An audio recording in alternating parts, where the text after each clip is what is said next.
Good evening, my dear friends. I welcome you all to the Hindu and the Businessline editorial analysis on July 20, 2022. The release of the tribals from the jail in Chhattisgarh is a greater relief for the tribals arrested on account of the murder of CRPF policemen. The tribals were victimized for just suspects under the Prohibition of Unlawful Activities Act. For the state to have connection with the tribals, it must ensure basic amenities to them rather than arresting them for suspecting their involvement in Maoist activities. The Maoists have a success with the population only because they are misinterpreting the basic amenities being deprived to the tribal population. Hence, it must be the endeavor of the states to ensure that the tribals have faith in the democracy and the state and the functioning of the democratic institutions by attending to the woes of the tribals and ensuring a fair share of the natural resources and the social systems enshrined by the democratic institutions in India. The India's win in the 2020 and the one day internationals in England is a great comeback from the test for which it had to, the lonely test for which it had to lose. England's win in the last match, in the match at Lord's, was a different from the series wrap up by the Indian players. The Indian team saw new players emerging and contributing to almost all the games, whether it be in bowling or in batting. The Rohit Sharma's team has pulled off well.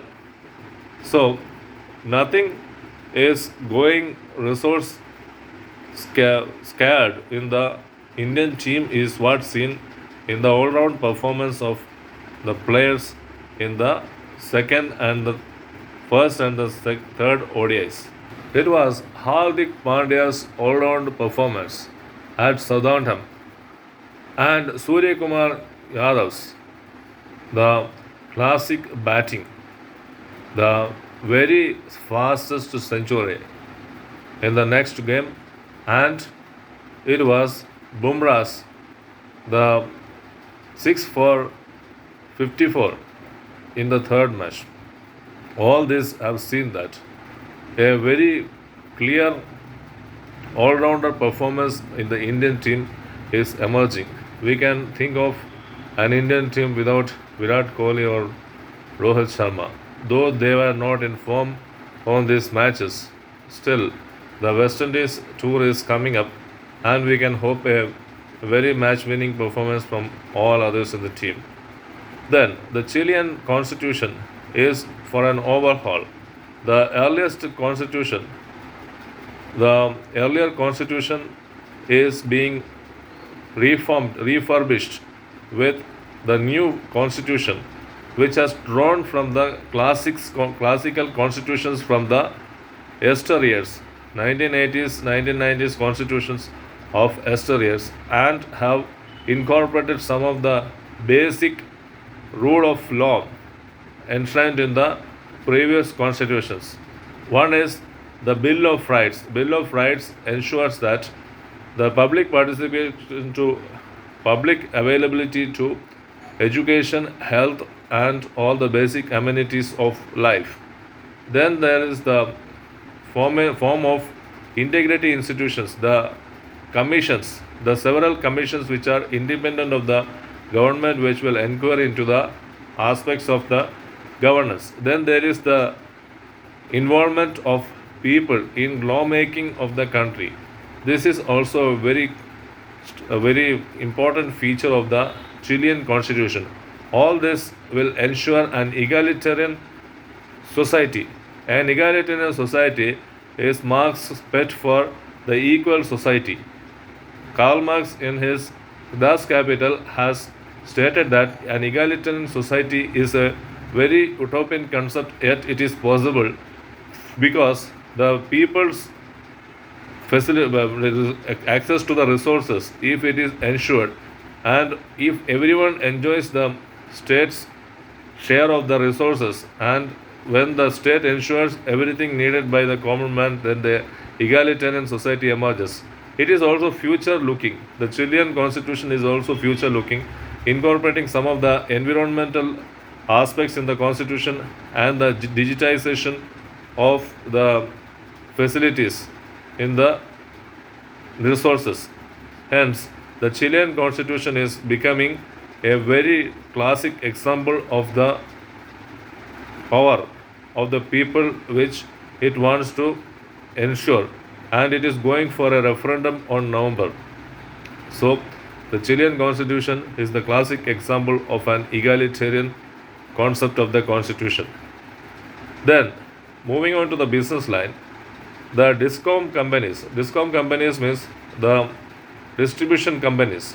With the coming of the Electricity Amendment Act 2022 is going decentralized or deregulated.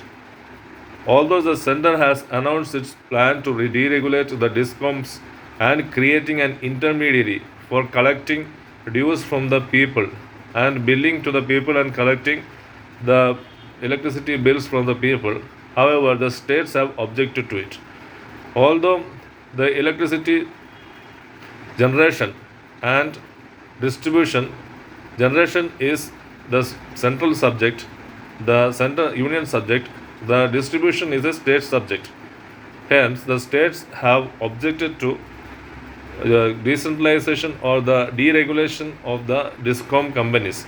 The discom companies are already having 1 trillion worth of dues to the generating companies. Now, the open access is being allowed. Open access means the industries which is having a power need of more than 1 megawatt can access directly from the generation companies without going through the distribution companies.